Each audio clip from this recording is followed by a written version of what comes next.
auzu billahi mina seytaani rajim bisimilahi rahmaani rahim maa ngi leen di nuyu ku ci nekk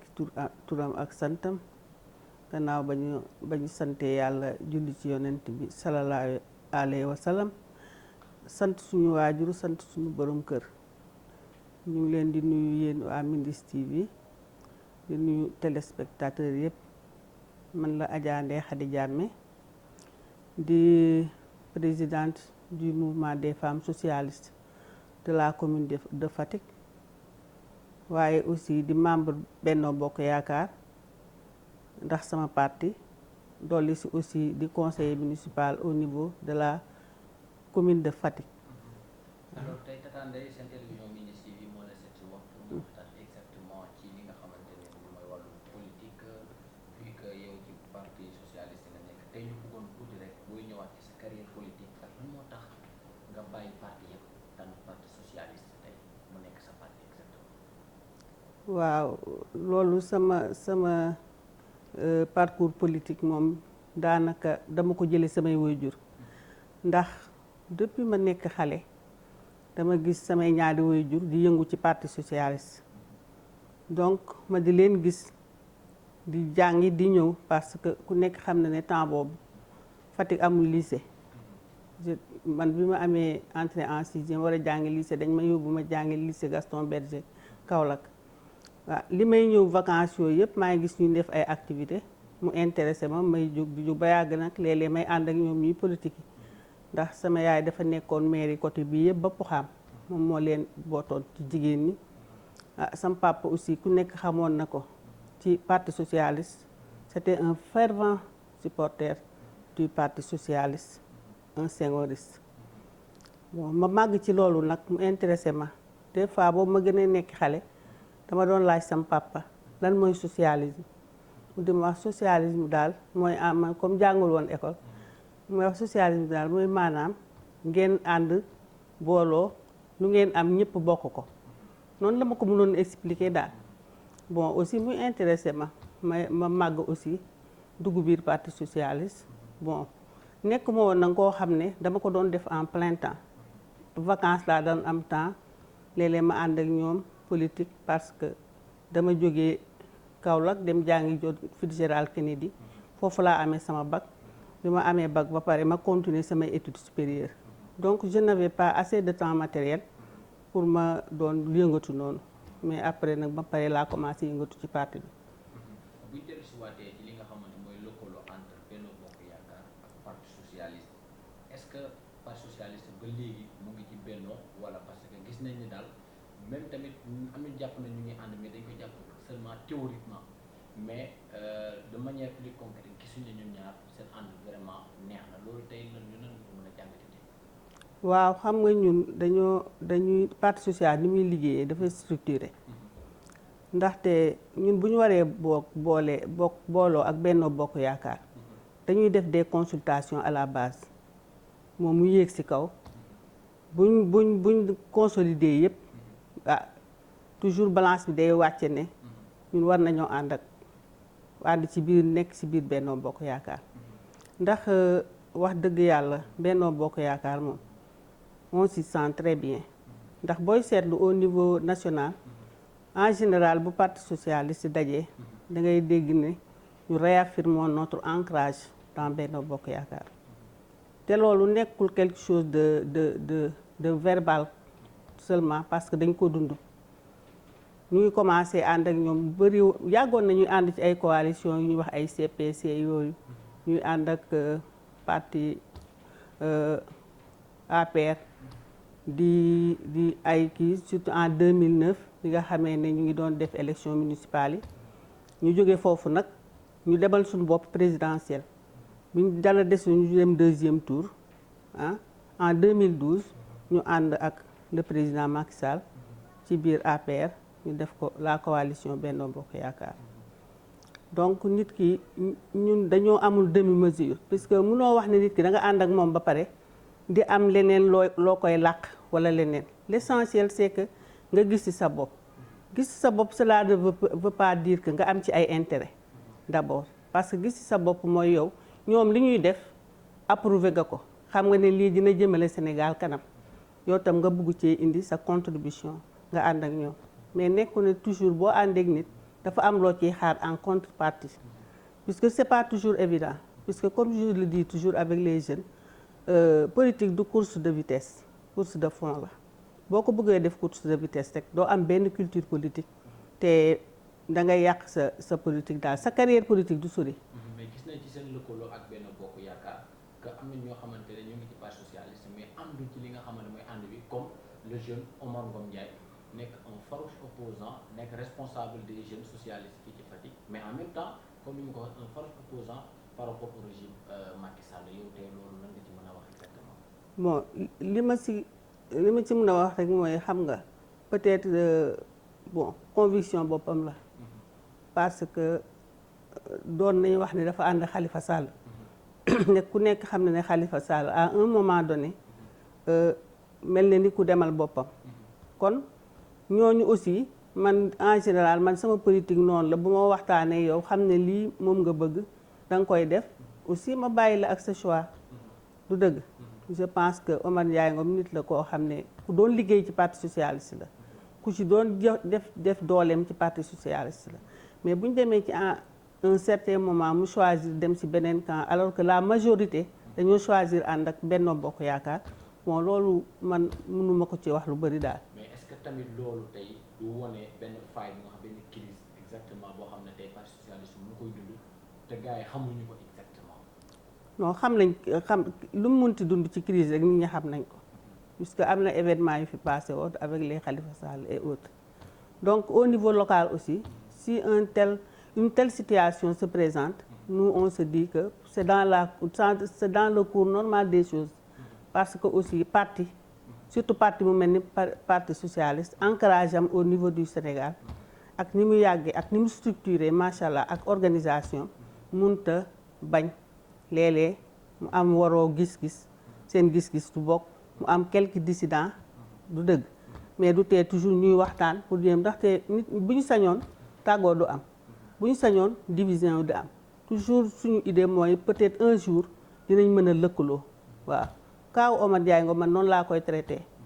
puisque mënut a ñàkk ci un parti qui se développe mënut a ñàkk ay dissidents quelque part ñoo xam ne dañuy demal seen yoon seet benn groupe boo xam ne ñoom itam def nañ ni ñoom ñu ànd ak ñoom loolu fi lañ ko fekk. kon yaakaar nga ni exactement que moom décision bi mu jël c'est sa propre conviction. sa propre conviction man noonu laa ko gisee mais buñ sañoon aussi du am parce que man toujours damay wax ne même benn sax waroo bëgg mu wàññeeku ci yow dem du dëgg. waaw mais tey bu ñu waxtaan exactement ci li nga xamante ne mooy ni ñu koy waxatee sax yow ci yenn parti bi nee naa la sànq yéen Benno Bokk Yaakaar ak coalition ak parti socialiste ñu ngi ànd mais ñun daal Fatick sentiruñ leen ci lan moo waral loolu. Fatick sentiruñ exactement seen ànd ñoom ñaar fii ci Fatick. Benno Bokk parti parce que boo demee ci yeneen dëkk yi di nga fa sentir ne Benno ak parti socialiste seen àndkat nit ñi am na impact mu am ci population bi mais Fatick sentiruñ ko. lu tax nga wax loolu. waaw parce que tamit dañoo observé comme pour lan ban impact ngeen bëgg. pour mu am ko ci population bi. parce que ñun ci population bi lañ bokk. te nous avons des militants. quel que soit leur nombre. ñu ànd ci biir liggéey di liggéey ak les partis membres de Benno Bokk Yaakaar. ban genre liggéey tey. ban genre liggéey par exemple. ñu soog li ñu bëgg mooy loo xam ne teg nañ ci teg seen bët. li ñu ci teg seen bët. ñun nous sommes am nañ ci ay conseillers municipaux ak conseillers municipaux. ñu nekk ci biir mairie bi di participer ci liggéeyu maire. di participer ci liggéeyu commune l'équipe municipale pour le bien-être des populations de Fatick. je pense que bon. man nit ñi peut-être que participation ak visibilité ak li ngay wax impact sur les populations de Fatick nit ñi gis ko de vue je pense que les idées qui se dégagent moo ëpp importance puisque bon nit ñi peut-être que genre animation ngeen bëgg tout le temps nit ñi ànd idées yooyu tamit bu ngeen ko amee téye ko te defoo leen lu tax nit ñi xam ni kat tey ku bëgg a dugg ci politique ne parti socialiste rek Benno Bokk Yaakaar ànd nañ man kat gis naa ne ñoom ñaar seen ànd rafet na war naa ci mën a bokk ku gisul idée yooyu ngeen am ci seen bopp ne mais mettre xam nga mon fils coalition la est une chose mais l'impact de cette coalition sur les populations dafa c'en est une autre du dëgg ñun bu ñu bokkee ci Benno Bokk Yaakaar n'empêche que ku ci nekk da ngay dem liggéeyi sa parti ku ci nekk da ngay dem ci sa doxalinu parti nekk fa di liggéey donc ñun moment yi nga xam ne war nañ ko mën a ànd ak la coalition les partis membres de la coalition Benno Bokk Yaakaar moment yooyu dañuy présent du moins def li ñu war a def bu nekkee liggéey yu xalaat la ñu xalaat tënk li ñu war a tënk waaw jébbal ko ñu ko war a jébbal ànd ak defanteeg ñoom ñu réaliser ko en réalisation concrète population bi gis ko puisque yow xam nga ne au niveau de la mairie de Fatick coalition Benno Bokk Yaakaar moo fa ne c'est que ñun am nañ culture boo xam ne doo ñëw sax au niveau de la mairie ba xam ndax kii moo bokk parti socialiste wala kii moo bokk APR wala kii moo bokk LD wala AFP wala beneen parti wala MSU du dëgg parce que bu fekkee ne askan wee la tax a jóg da ngay liggéey sans considération vraiment man noonu laa gisee politique nag waaw peut-être que bon peut-être loolu ku nekk ak ni ngay defee sa politique parce que bon nit booy liggéey nga ne man kat damay jóg politique ni nga ko définir yow nga bëgg a dem wane en même temps sa bopp ni nga ko wane sa bopp ne man lii laa jëf ñooñu dafa am borom dafa am ñu koy def ñun nous ne sommes pas de la trempe de ça parce que nag vraiment nit ki booy liggéey c'est pour sa askan nit ki booy politique pour sa réew la pour sa askan la waaw yow tam nga am ci satisfaction morale parce que am nga doctrine de parti d'abord bon nga nekk doomu benn cité boobu nga nekk war faa yëngu au profit de toutes les populations du dëgg bu boobaa yow la ngay def en sourdine benn bu ko nit ñëpp xamul yow da ngay am satisfaction morale parce que am na participer naa ci doxalinu sama dëkk participer naa ci sama développement réew ndax ku ci nekk ak ni ngay participer ci développement de la manière la plus positive du monde man loolu mooy vraiment sama gis-gis ci politique sama gis-gis ci participation dans une coalition mais du ma fa nekk man pour fësal sama bopp parce que il faut faire la politique autrement il faut apprendre aux jeunes être un bon exemple pour une politique autrement donc pour cela il faut un nouvel élan boobu yow da ngay fàtte sa bopp nga am tuuti jikko altruisme nga fàtte sa bopp xool nit ñi ñun ci yooyu lañ nekk actuellement. buñ dellu see ci li nga xamante mooy élection législative yi gis nañ ba léegi ñu ngi koy dàq di ko dàqaat ndax bu demee jamono ba jamono ñëw ñu war a dem ci élection yi ndax da ngay demal sa bopp wala da ngay ànd ak waa coalition Benno Bokk Yaakaar. wax dëgg nag loolu ñun dañoo am discipline de parti suñu parti dañuy def décision à la base par exemple tey bu ñu waree dem élection dañuy dajale en assemblée générale au niveau de la commune de Fatick avec toutes les sections de la commune chaque commune du département def noonu bu ñu dajee ñu waxtaan consulter nit ñi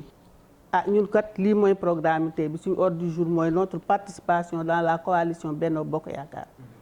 bu ñu discuter ba pare ku ci nekk wax seeni grief mais néanmoins dinañ ànd ak la coalition ñu couché ko def ko PV ñëpp signé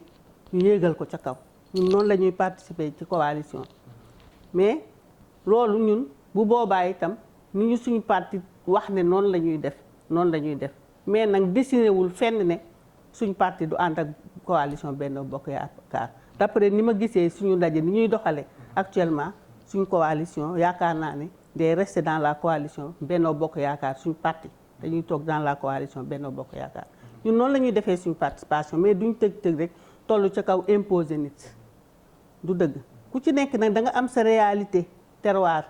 suñu réalité lu ñu may Fatick du dëgg ñun bu ñu toogee réunion koy dañ koy yéegal ca kaw dañ koy wax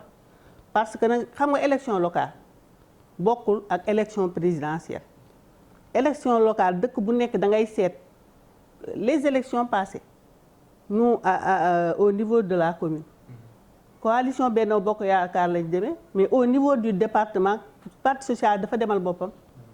peut-être ñoom réalité yañ dund ca département ba moo tax ñu demal seet bopp mais aussi ñun dans la commune que les réalités soient valables daal loo ci yëkkati na valable pour tout le monde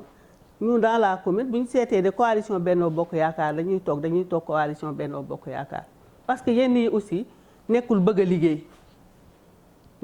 liggéey boo bëggee liggéey da ngay seet li nga xam ne boo fa jaaree pour liggéeyal dëkk bi dina antu. léegi mën nañ xam exactement la gestion de la pandémie Covid-19 est-ce que le président de la Macky Sall gouvernement du Sénégal de manière générale géré nañ ko de manière bu nga xamante ne doy na ci bëtu waa Sénégal yi loo xamante ne teg am nañ yaakaar ci nguur gi tey ci sa gis-gis. waaw loolu li ma ciy wax rek la perfection n'est pas de ce monde parce que liggéey boo gis rek il faut mu am faille donc dans le cours des choses ngay rectifier faille yi nga xam ne moom nga def man noonu laa ko gisee parce que man franchement parler je me disais que au début de la pandémie vraiment comme dessiné wu woon na dans des villes je pense que man li ma doon yaakaar mooy ñu barricader villes yooyu mettre leen en quarantaine jël certaines mesures yoo xam ne dina leen permettre ñu doxal lépp li ñu war a doxal comme ça feebar bi bañ a law mais malheureusement on a vu que par exemple même bu ñu defoon loolu quelque part au niveau des frontières nit ñaa ngi doon dem dans notre voisinage le plus immédiat nit ñaa ngi doon dem di dikk du dëgg dafa xawoon a tooxe daal mais on peut dire qu'en gros vraiment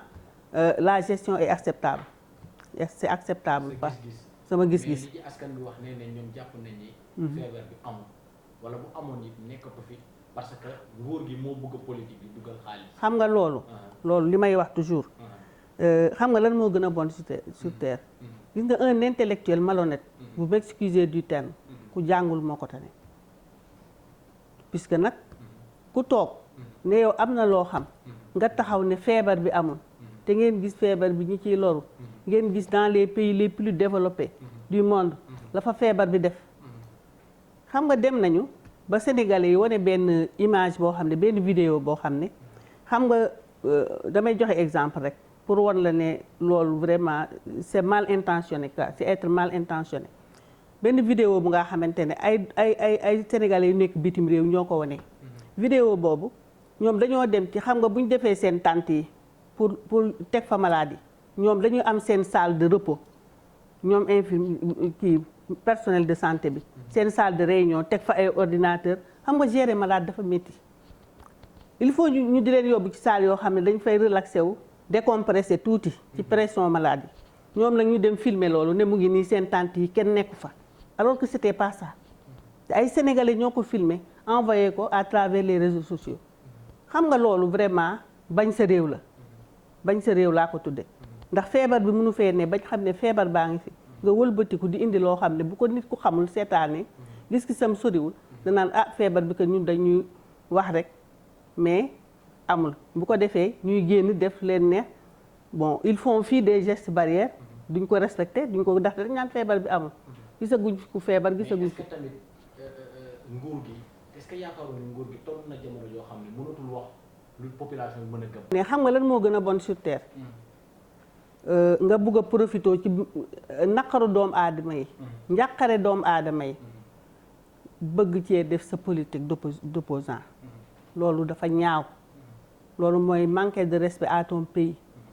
manquer de respect à tes parents parce que fii ñun ñëpp a yem ñun ñëpp a bokk parce que nous sommes des Sénégalais donc am na loo xam ne nit ku am sens nit ku baax nit ku bëgg boppam bëgg réewam du ko def ne ñooñu di wax lool dañoo bëggul réew mi bëggaluñ jàmm réew mi parce que buñ bëggaloon jàmm réew mi dinañ jéem a seet geste barrière yi ñu respecté ko sensibiliser seeni mbokk ku mun a jël ay produits wala leneen nga dem dimbalee ko askan wi nga def ko ki ñu quarantaine mu nekk këram ak njabootam ñu quarantaine ko parce que dañoo am cas de Covid-19 kooku la muy yëg moo ko xam engagement aussi yi ñu leen waxoon ne dinañ leen ko jox loolu xawma ci dara mais man je trouve que parce que la plupart par exemple tey ñi nga xam ne dañ doon liggéeyatuñu mais dagguñ seen salaire est-ce que taxaw nañ di génn vraiment daal man maa ngi gërëm état bi parce que dagguñ sama salaire yow on te paie et tu ne travailles pas parce que yaa Covid-19 du dëgg nga bëgg a jóge ci kaw loolu nga victimiser sa bopp xam nga man lan laa mettre ci gestion bi non pas gouvernement les gens les Sénégalais se sont victimisés may ma rek am na ci ñoo xam ne du population bi yëpp de am na ci ñoo xam ne dañoo toog victimiser seen bopp xam nga lii ñëpp la metti ñëpp a yërëmante bu ngeen gisee lu fi dugg ci appui li fi dugg ci ay aide ak nit ñi niñ doon joxe nit ñi les jumtukaay yi nga xamante ne jumtukaay yooyu boo koy jëfandikoo Covid bi mën na laa sori loolu yëpp nit ñi def nañ ko fi boobu nit ñi jàqoon nañ tiitoon nañ ci Covid 19 bi mais feebar dafa am réalité ñi nga xam ne seen xam-xam màcc na ci wane nañu ne dafa am des porteurs sains ci Covid 19 bi nga porté feebar bi di nga ko transmettre mais doo ko développer puisque am nga sa yaram ay anticorps yoo xam ne dañuy lutter ak moom waaw tu sais que Covid 19 c'est une infection virale infection bu nga xamante ne d'après les techniciens gisaguñu par exemple antibiotique bu ko mën a faj may ma rek damay wax foofu rek damay wax ci liñ trouvé chloroquine bi ne mun nañ def traitement ba mu bàyyi borom mais yow bu fekkee ne dañ la mettre en quarantaine 14 jours durant ces 14 jours ah déglu ma de da ngay incuber maladie bi d'après borom xam-xam yi yow ñu ne kat ñu gis la ne seet lañ la testé ne kat durant ces 14 jours tu n'as pas incubé de maladie gisuñ ci yow benn doomu jàngoro dañ lay bàyyi nga ñibbi sa kër mais cela ne veut pas dire que boo ñibbee sa kër mënatoo attraper jàngoro bi parce que da ngay génn di dem sa waa kër di génn di dem te gi nga kii cas communautaire yi niñ mel léeg-léeg boo génnee rek te suba sa nga contacté waat maladie bu ñu la seetee doo positif xam nga yëf yi question de bon sens la ki bëgg ki gis jant bi nag ne jant baa ngi nii mais gisuma jant bi. mais xam nga li nga wax ay hypothèse la mën na nekk comme mën na bañ a nekk mais tey le président madagascarien bi ñëw malgache bi ñëw proposé artémisia ñu utiliser leen ko moom testé na ko OMS bañ nañ ba tax moom mu siisu génn OMS mu ñëw proposé ko président Macky Sall mu dem ba ci da ci ut échantillon ñu dem ba ci biir comité scientifique bi deew ñoom ne comme OMS nee na déedéet ñoom ñu ne déedéet yow loolu tey est-ce que nekkul ñun ba léegi dañoo nekk ci ginnaaw tubaab yi école bu ubbi bi noonu la Macron ubbi na ñun ñu ubbi mu tëj ñu tëj mu ubbi ñu ubbi waat loolu yëpp tey ay wax la yoo xam ne ni mu ngi lëmb ci suñu bopp yi ba léegi ñun xamuñ exactement ñan ñoo ñuy diriger est-ce que c'est des Sénégalais exactement pur 100% ou bien des Sénégalais blancs ba léegi daal loolu lëmb suñu bopp. xam nga c'est être Sénégalais blanc c'est être renégat kooku ci bopp doomu aadama bi la ne yow mënuma laa xool rek ne la sénégalais blanc nga mais dafay nekk ci bopp doomu aadama bi te moom rek moo koy sentir waaw mais loolu moom duma ci sax sori man affaire boobu duma ci sori parce que il ne faut pas vouloir critiquer pour critiquer gi nga nit bu fekkee ne da ngay jóg di critiquer da ngay am argumentaire da ngay am des arguments solides ñun mënuñoo génne OMS dañoo bokk OMS donc OMS vraiment mënoo on ne va pas vouloir une chose et son contraire xam nga man je ne suis pas technicien may ma rek développer ce système sanitaire tamit amul njëriñ mais développé wuñ suñu système sanitaire yow xam nga les maladies yi fi nekkoon di lor suñu doom yi di lor askan wi ñu éradiquer ko paludisme li muy rey waaw mu ëpp li coronavirus rey et pourtant paludisme yàgg na mais ba léegi système de santé Sénégal dafa am faay ba léegi am yow yaa gis système bu amul faay dañuy gërëm déglu ma mais lii war nañ ko anticiper madame ma ne la anticiper coronavirus xanaa am na yenn feebar dañ koy anticiper xanaa gouvernement doit toujours anticiper xanaa yàlla lañ bi fi président bi fi la ministre Eva Marie Coll Seck nekk waaw y avait de ces maladies yoo xam ne wala du ma ne maladie parce que maladie buy dugg ci dëkk yàllaa ko xam mais système boo xoolee suñu système de santé dafa équilibré doo fi dégg yenn problème yi mais on a vu que son départ Abdoulaye Diouf Sarr mais il y a plus de problèmes que bi mu fi nekkee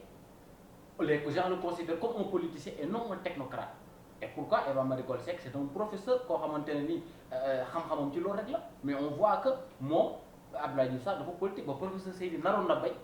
bañ a continuer mais Macky Sall moo recadré waat Abdoulaye Diouf Sarr xam nga loolu yëpp comme tamit tey askan wi teg seen bët loolu tamit naqar la ci ñun ñuy toog di dund loo xamante ne ni tëj jumaa yi tëj lépp te amul benn impact ba léegi coronavirus baa ngi doog mu ngi gën a yokk foofu xam nga foofu man dafa am foo xam ne du ma fa dugg ay tëj jumaay dañ ñëw ministre de l'intérieur bi muy génnee arrêté dafa ne tout rassemblement la wax tout rassemblement loolu la ay woon déglu ma de